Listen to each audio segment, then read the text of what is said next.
Okay, so did the introduction. Now we're going to talk about the world before the Industrial Revolution. So this world right here, and our hockey stick graph, kind of this area where things are not changing that much. Often it is called the Malthusian world, and we will get to that, why it's called that in a second. Okay. All right. So in terms of how the economy works, you want to think about it like a zero sum game, where if I have something, if I'm rich, it's because I took it from somebody else. There's like a finite amount of wealth, not quite a finite, but there's like generally you can think about it like that. Like if I'm a lord, I took the food and stuff from some peasant who grew it. And the world is like this. And it's important to understand this world because our the way we think about the world is kind of shaped by this time period, even though things are totally different now. So the way we approach, oftentimes the way people think about the economy is stuck in this time period, even though the world has completely changed. It's like, our bodies, our diet has been, our bodies have developed to live in a world of scarcity, even though now food is, plentiful.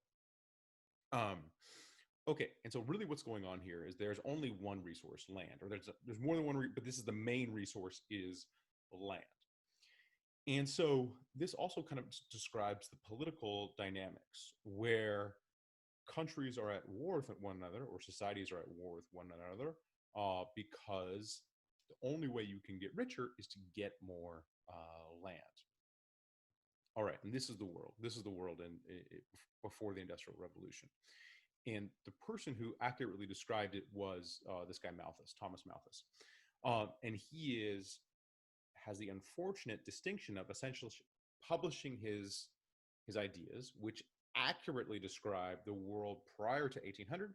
He publishes them, around 1800 when the world totally changes. So he was right, but then he becomes wrong and he becomes kind of a laughing stock because all his predictions don't come true, even though he was right for thousands of years. He just had the unfortunate luck to live in the time period where he would be wrong. And essentially, what he is saying is like the world goes in cycles where we're rich or not we're rich relative to what we were before because our population is low. So we have this fixed resource land, we're growing a lot of food, there's not that many of us, so hey, we got tons of food, we're feeling good, we have a ton of kids, those kids grow up, the population increases. Now there's not as much food to go around, so there's some sort of disaster, the population goes down.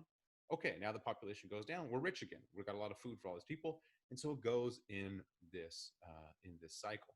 So Malthus says, hey, I've looked at history, this is how it goes. What we should do if we want to stay rich is keep the population in check. Let's keep the population low so that we can have this higher standard of living.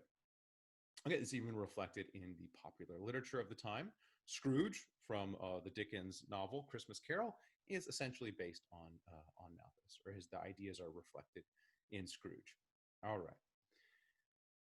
And so this is how the world worked. And you can see it here in this data of population. This is for England. This is for population. We have population on the x-axis and wage index on the y-axis. We think about this as income. And so we got two options. We can be over here where we can be rich, high wages, low population, or we can be over here with a high population and low wages. And so you can see the world kind of cycles in between these two. So we start out over here. England starts out over here with a big population and low wages. Then it works its way over here with the Black Death. The Black Death does that, essentially killing half the population. Works its way over here. And then, we're rich now. We have more kids and our population goes up, but our wages go down to here. That is the world, all right? Okay. You just see that here's the wage data. You can see it a little more clearly that wages go up after the Black Death. They go back down as the population increases. All right. And so as I mentioned, this is a classic example of Malthusian dynamics where Europe, the places that were hit by the Black Death, essentially get rich after the Black Death because the population is lowered, but the amount of land hasn't changed. All right.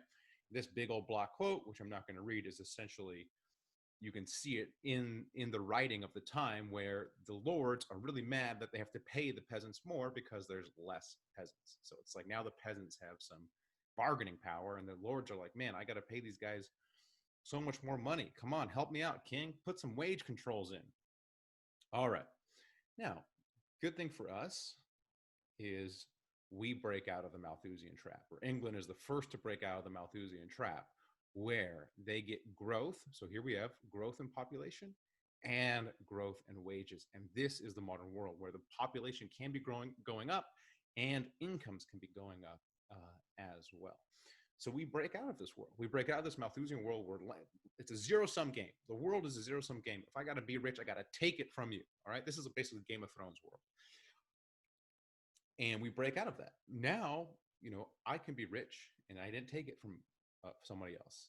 And we'll talk about that in the next lecture, exactly how this works.